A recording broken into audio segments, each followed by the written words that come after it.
que você avalia esses números? Alguns dirão que estamos ainda muito longe do período eleitoral e que, de fato, o que vale mesmo é aquela reta final. São as pesquisas que saem na reta final. Como é que você vê essa história, o Lula levando aí a melhor nesses cenários?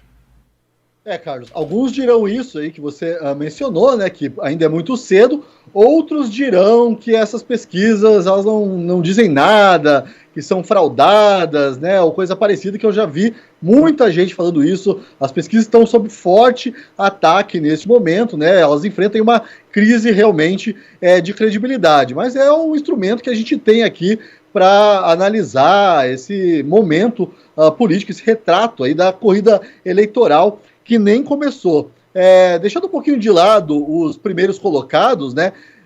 Eu queria só destacar aqui Sérgio Moro com 8%. Me parece que alguns meses já se passaram desde que ele declarou sua intenção de se tornar presidente da República e a candidatura de Sérgio Moro não decolou, não conseguiu atingir aqueles míticos 2 dígitos, né, que dariam um impulso aí à chamada terceira via. Outro número interessante é 2% apenas de intenções de votos para João Dória. João Dória aí que vem com um discurso muito belicoso, né, entrando em confronto com o presidente Jair Bolsonaro a todo momento. Ontem mesmo, ao anunciar a vacinação de crianças, ele terminou o tweet com uma provocação ao presidente Jair Bolsonaro, e até aqui na Jovem Pan, em conversa com o Felipe Bueno falava sobre a precificação disso, e eu comentava justamente que está aí, o resultado nessa pesquisa pode ser um indício, né, do preço que o governador de São Paulo vai pagar por esse embate com o presidente Jair Bolsonaro, ele que está com 2%, mesmo número de André Janones.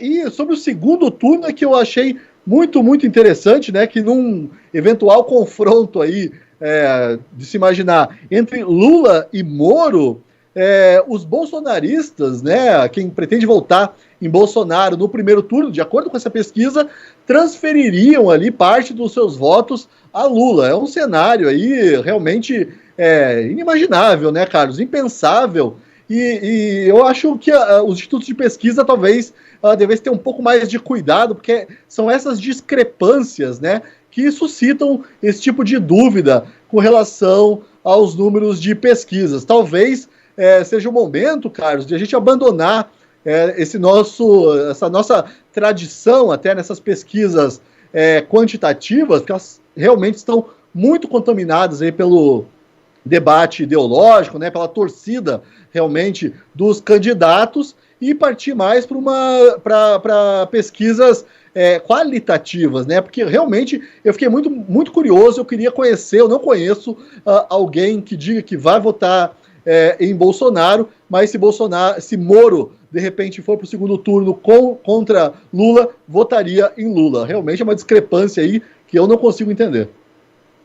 Agora, de todo modo, o que a gente tem é uma mudança já visível, né, Pousonoff, de postura entre os candidatos, aí, os pré-candidatos, nas manifestações públicas que têm sido feitas. Claro, a gente já sabe, os marqueteiros estão trabalhando, cada um buscando encontrar o seu espaço.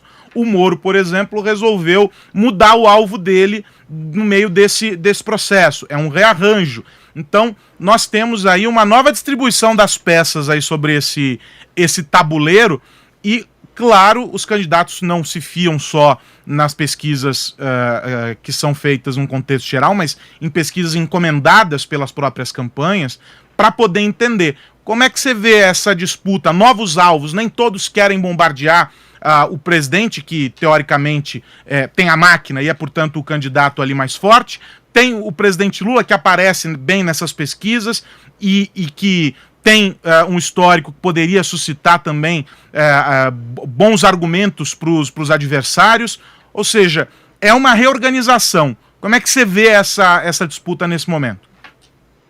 É uma reorganização que derruba, né, justamente esse argumento de que essas pesquisas são fraudadas ou fazem parte de todo um complô, né? Como você mesmo disse, Carlos, os partidos, né, os candidatos, eles têm acesso a pesquisas que são fechadas. Eles têm acesso a essas pesquisas qualitativas que eu mencionei no meu primeiro comentário. É por isso que eu acho que ignorar o resultado dessas pesquisas é meio que tapar o sol com a peneira, né? Só porque a pesquisa não condiz com a realidade da bolha em que a pessoa vive. No caso, assim, na minha bolha, por exemplo, Carlos, essa pesquisa não condiz muito com a realidade que eu observo, mas eu dou credibilidade à pesquisa porque eu sei que todo mundo, né, hoje em dia acaba vivendo sem querer numa bolha. Agora, esse rearranjo também é muito natural e eu considero muito bem-vindo. A gente viu ontem, né, ontem ou anteontem, Sérgio Moro atacando